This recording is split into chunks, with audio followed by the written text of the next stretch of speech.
മറ്റൊരു വീഡിയോയിലേക്ക് സ്വാഗതം. ഇന്നിവിടെ വിശകലനം ചെയ്യുന്നത് 12/9/1995 ജനിച്ച ഒരാളുടെ ഗ്രഹസ്ഥിതിയാണ്. അശ്വതിയാണ് നക്ഷത്രം, അശ്വതി 2-ാം പാദം, സ്ത്രീജാതകമാണിത്.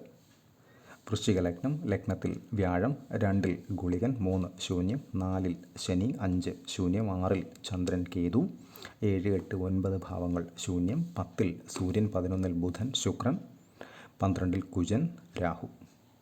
ഇതാണ് ഇദ്ദേഹത്തിൻ്റെ ഗ്രഹസ്ഥിതി. വിവാഹം വൈകുന്നു, അല്ലെങ്കിൽ വിവാഹത്തിന് ഈ വ്യക്തി താല്പര്യം കാണിക്കുന്നില്ല എന്ന കാരണം കൊണ്ടാണ് ഇദ്ദേഹവുമായി ബന്ധപ്പെട്ട ആളെന്നെ വിളിച്ചിരുന്നത്. എന്തുകൊണ്ടാണ് അങ്ങനെ? പ്രധാനമായും ഈ വ്യക്തിയുടെ ലഗ്നത്തിലാണ് 5-ാം ഭാവാധിപത്യം വഹിച്ചുകൊണ്ട് വ്യാഴം നിൽക്കുന്നത്. അവിടേക്ക് ഗുളികൻ്റെ 12-ാം ദൃഷ്ടി വരുന്നുണ്ട്, ശനിയുടെ 10-ാം ദൃഷ്ടിയും വരുന്നുണ്ട്. അതുപോലെ തന്നെയാണ് ചന്ദ്രൻ, മനസ്സിൻ്റെ മാതാവിൻ്റെ കാരകനായിട്ടുള്ള ചന്ദ്രൻ 6-ൽ കേതുവിനോടൊപ്പം രാഹുവിൻ്റെ ദൃഷ്ടിയേറ്റ് ശനിയുടെ 3-ാം ദൃഷ്ടിയേറ്റ് നിൽക്കുന്നു. വ്യാഴത്തിൻ്റെ 5-ാം ദൃഷ്ടി അവിടേക്കുണ്ട്. എന്നിരുന്നാൽ തന്നെയും 3 നെഗറ്റീവ്സ് പ്രധാനമായും ചന്ദ്രനുമായി ബന്ധപ്പെട്ടുണ്ട്. 1 ശനിയുടെ 3-ാം ദൃഷ്ടി, 2 ചന്ദ്രൻ നിൽക്കുന്നത് കേതുവിനോടൊപ്പം, 3 രാഹുവിൻ്റെ സ്വാഭാവിക ദൃഷ്ടി. അതുപോലെ തന്നെയാണ് ഇദ്ദേഹത്തിൻ്റെ 7-ാം ഭാവാധിപനായിട്ടുള്ള ഗ്രഹം ശുക്രൻ നീചസ്ഥനായി 11-ൽ ബുധനോടൊപ്പം നിൽക്കുന്നു. അവിടേക്ക് രാഹുവിൻ്റെ 12-ാം ദൃഷ്ടിയും വരുന്നു.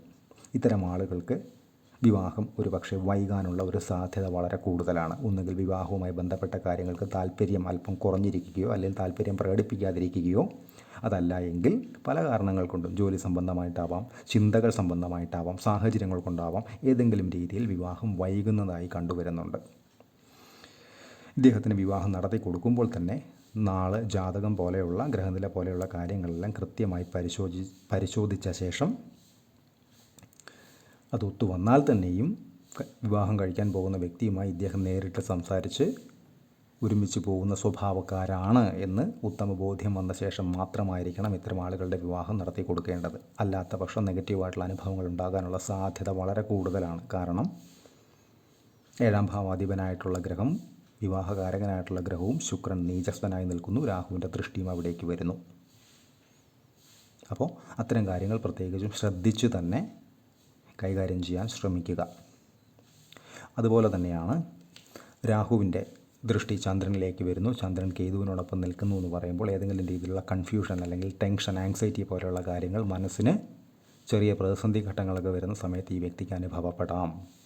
അതിനുള്ള സാധ്യത വളരെ കൂടുതലാണ്. അവിടേക്ക് ശനിയുടെ 3-ാം ദൃഷ്ടിയുമുണ്ട്.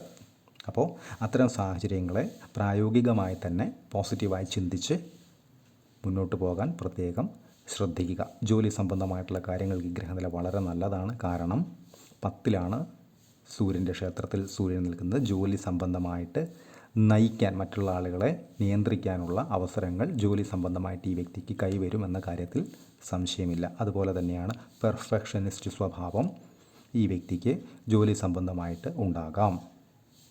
അതുപോലെ തന്നെ 1, 2, 3, 4, 5, 6, 7 മേൽപ്പറഞ്ഞ പെർഫെക്ഷനിസ്റ്റ് സ്വഭാവം കൊണ്ട് 7-ാം ദൃഷ്ടി, ശനിയുടെ 7-ാം ദൃഷ്ടി സൂര്യനിലേക്ക് ശത്രുവിൻ്റെ ദൃഷ്ടി വരുന്നത് കൊണ്ട് തന്നെ ജോലി സംബന്ധമായിട്ടുള്ള മേഖലകളിൽ ഏതെങ്കിലും രീതിയിലുള്ള ചെറിയ ബുദ്ധിമുട്ടുകളൊക്കെ ഉണ്ടാകാം. അതല്ല എങ്കിൽ താനെടുക്കുന്ന തീരുമാനങ്ങൾ മറ്റുള്ളവർക്ക് ബോധിക്കാത്ത അവസ്ഥകളൊക്കെ ചിലപ്പോൾ ഉണ്ടാകാനുള്ള ഒരു സാധ്യത ഉണ്ട്. അതിൽ ഭയപ്പെടാനൊന്നുമില്ല. ശരിയോടൊപ്പം നിൽക്കുക, അല്ലെങ്കിൽ ശരിയായ പാതയിൽ സഞ്ചരിക്കുക എന്ന് പറയുന്ന ഒരു ഓപ്ഷൻ സ്വീകരിച്ച് മുന്നോട്ട് പോവുക. അതുപോലെ തന്നെ 5-ാം ഭാവാധിപനായിട്ടുള്ള ഗ്രഹം വ്യാഴം ലഗ്നത്തിൽ ഗുളികൻ്റെ ദൃഷ്ടിയേറ്റ് നിൽക്കുമ്പോൾ വ്യാഴത്തെ ബലപ്പെടുത്തിക്കൊണ്ട് തന്നെ 5-ാം ഭാവവുമായി ബന്ധപ്പെട്ട് കൃത്യമായ പരിഹാരങ്ങൾ എടുത്ത് തന്നെ ഇത്തരം വ്യക്തികൾ മുന്നോട്ട് പോകാൻ ശ്രമിക്കുക. ലക്ഷം ദോഷോ ഗുരുഹന്തി എന്നൊരു ചൊല്ല് തന്നെയുണ്ട്. എന്ന് വെച്ചാൽ ഒരുപാട് ദോഷങ്ങൾ ഗ്രഹനിലയിൽ ഉണ്ടെങ്കിൽ പോലും കൃത്യമായൊരു പൊസിഷനിൽ ബലത്തോടു കൂടി വ്യാഴം നിന്ന് കഴിഞ്ഞാൽ ആ പറയുന്ന നെഗറ്റീവ്സിനെ വകഞ്ഞു മാറ്റി മുന്നോട്ട് പോകാനുള്ള ഒരു ശേഷി ആ വ്യക്തി സ്വയം ആർജിക്കുമെന്ന് സാരം. ഇവിടെ ലഗ്നത്തിൽ വ്യാഴമുണ്ട്, പക്ഷേ ധനസ്ഥാനത്ത് നിൽക്കുന്ന ഗുളികൻ്റെ ദൃഷ്ടി വ്യാഴത്തിലേക്ക് വരുമ്പോൾ 5-ാം ഭാവാധിപനുമായതുകൊണ്ട് എടുക്കുന്ന തീരുമാനങ്ങളിൽ ഏതെങ്കിലും രീതിയിലുള്ള പിഴവുകൾ അല്ലെങ്കിൽ അബദ്ധങ്ങൾ പിണയാനുള്ള ഒരു സാധ്യത വളരെ കൂടുതലാണ്. അപ്പോൾ വ്യാഴത്തെ ബലപ്പെടുത്തി വ്യാഴ സംബന്ധമായിട്ടുള്ള പരിഹാരങ്ങൾ കൃത്യമായി ചെയ്തു തന്നെ വേണം ഈ വ്യക്തി മുന്നോട്ട് പോകാനായിട്ട്. ഇദ്ദേഹത്തിൻ്റെ ദശകൾ എടുത്തു കഴിഞ്ഞാൽ കേതു ദശയിലായിരുന്നു ജനനം, 2000 വരെ കേതു, അതിനുശേഷം ശുക്രൻ 20 കൊല്ലം, അതിനുശേഷം സൂര്യൻ 2026 വരെ, ഇപ്പോഴത്തെ നടപ്പ് ദശയും അത് തന്നെയാണ്. അതിനുശേഷം ചന്ദ്രൻ 10 കൊല്ലം, അതിനുശേഷം കുജൻ 7 കൊല്ലം. അതിനുശേഷമാണ് രാഹു 18 കൊല്ലം. ശേഷം ഗുരു, ശനി എന്നീ ക്രമത്തിലാണ് അദ്ദേഹത്തിൻ്റെ ദശകൾ കടന്നു പോകുന്നത്. ഇപ്പോൾ ഇദ്ദേഹത്തിന് വിവാഹത്തിന് പറ്റിയൊരു സമയമല്ല എന്ന് തിരിച്ചറിയുക. എന്തുകൊണ്ട് എന്നും പറയാം. അതായത് 10/6/2025 തൊട്ട് 16/10/2025 വരെയുള്ള കാലം സൂര്യദശയിൽ കേതുവിൻ്റെ അപഹാരമാണ്. അതായത് എങ്ങനെയുള്ള കേതു? 6-ൽ ചന്ദ്രനോടൊപ്പം, മനസ്സിൻ്റെ മാതാവിൻ്റെ കാരകനായ ചന്ദ്രനോടൊപ്പം നിൽക്കുന്ന കേതു. ശനിയുടെ ദൃഷ്ടിയുണ്ടവിടെ, രാഹുവിൻ്റെ സ്വാഭാവിക ദൃഷ്ടിയുമുണ്ടവിടെ. അപ്പോൾ അത്തരം സാഹചര്യങ്ങളിലൊക്കെ, അത്തരം സമയങ്ങളിലൊക്കെ വിവാഹം പോലെയുള്ള ശുഭകാര്യങ്ങൾ, എന്നേക്കും നിലനിൽക്കേണ്ടതായ കാര്യങ്ങൾ ചെയ്യാതിരിക്കുന്നതാണ് ബുദ്ധി, അല്ലെങ്കിൽ നല്ലത്. കാരണം തലയില്ലാത്ത ഛായാഗ്രഹമാണ് കേതു. ആ സമയത്തൊക്കെ ചെയ്യുന്ന ശുഭകാര്യങ്ങൾക്കും ഒരു ശുഭത്വം കുറവായിരിക്കും എന്ന് തിരിച്ചറിയുക. അതിനുശേഷം വരുന്ന രവിയിൽ ശുക്രൻ, വിവാഹകാരകനായിട്ടുള്ള, വിവാഹ അധിപനായിട്ടുള്ള ഗ്രഹം ശുക്രൻ്റെ അപഹാര സമയം.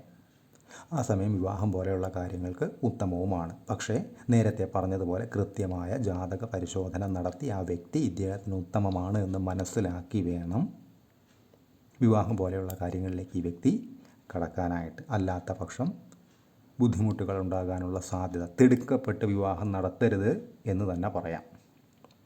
പ്രത്യേകിച്ചും രാഹുവിൻ്റെയൊക്കെ ദൃഷ്ടി ശുക്രനിലേക്കൊക്കെ വന്നിട്ടുള്ള സമയത്ത് വിദേശവുമായിട്ട് ബന്ധപ്പെട്ടിട്ടൊക്കെ ജോലി ചെയ്യുന്ന ആളുകളൊക്കെ വിവാഹത്തിൻ്റെ അധീനതയിൽ വരുന്നത് തന്നെയാണ്.